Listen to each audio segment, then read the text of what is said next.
Remember the movie Catch Me If You Can? Based on the true story, Leonardo DiCaprio plays Frank Abagnale, a teenager who forged bogus checks for $2.5 million before being caught. Since then, Abagnale has helped the FBI capture criminals. His new book is Scam Me If You Can, Simple Strategies to Outsmart Today's Ripoff Artists. And Frank, thanks for being here. Thank you for having me. I love the movie, and what you were doing at the time seemed more innocent. You were a kid. Yes. Some of the things that were going on back then. But for more than 40 years now, you've been helping the FBI. Yes. What are you doing? Why are you helping the FBI? Why have you been, and why'd you write this book? Yeah, I've been teaching at the FBI Academy for 43 years. I've written other books, but they've all been about commercial crimes against banks and financial institutions, corporations. It's my first shot at writing a book about consumer crimes. I've written this book on behalf of AARP, who has 38 million members that are seniors. All the advance and royalties go to AARP.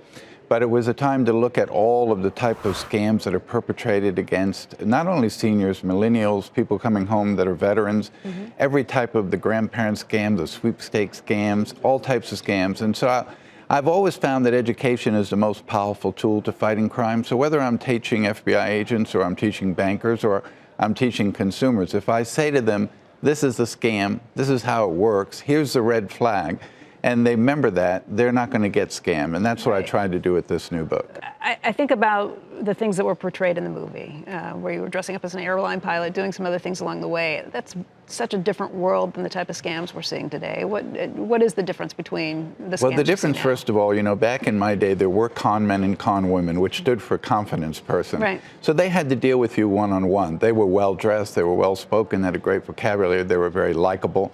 And of course, being a human being, there was a little bit of compassion. So they may have said, I'm not going to take all this man's money. I'm just going to take some of his money because he's kind of a nice guy.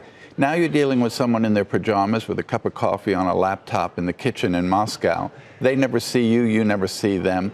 There is no emotion. They will take you for every penny you have because compassion has gone out the door. One of the lessons that you are very actively telling people is don't use a debit card. Why? What's wrong with a debit card? And I understand there are some people who don't handle money very well and they need to use a debit card, but I have always used a credit card because there is zero risk to me. So if someone steals $1 million and puts it on my credit card, I have no liability. If I buy something, they refuse to take it back, I have no liability. And if I travel, which I do a lot overseas, I use my credit card, and yes, they charge me a fee to get that cash advance, but that small fee is well worth not exposing my bank account to somebody overseas. Right, and by the way, if you don't want to pay the additional interest on it, just pay it off at the end of the month. Don't let it ever roll over. Right. Treat and it of as course, that. when you pay it off or you pay the minimum due, you build credit in your name, whereas with your debit card, you do nothing for your credit.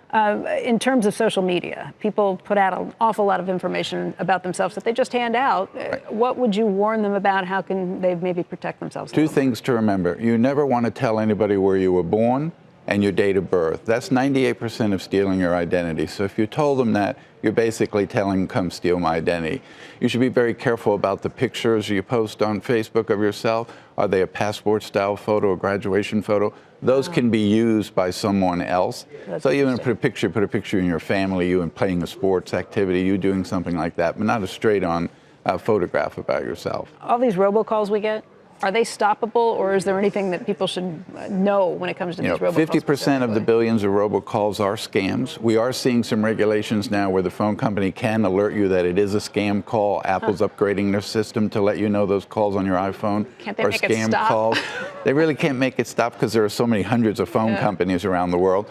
But what's going to happen is once you start putting tightening screws down on the robocalls, the evil twin will come, which is the robo-text.